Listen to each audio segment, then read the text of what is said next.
வாருங்கள் சிவ அடியார்களே வாருங்கள். இன்றைய தினம் நமது அருப்புக்கோட்டை அருள் தரும் அகஸ்தியர் பெருமான் உழவாரப்பணி குழுவின் 67வது உழவாரப்பணி என்னும் உத்தமமான இறை சேவைகளை காண்போம். என் செயலாவது யாதொன்றுமில்லை,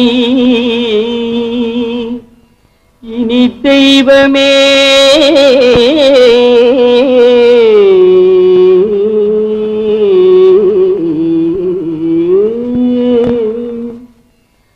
உன் செயலே என்று உணரப் பெற்றேன்.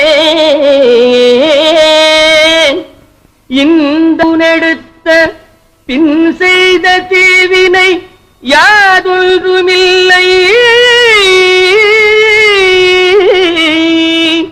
பிறப்பதற்கு முன் செய்த தீவினையோ இங்கனே வந்து மூண்ட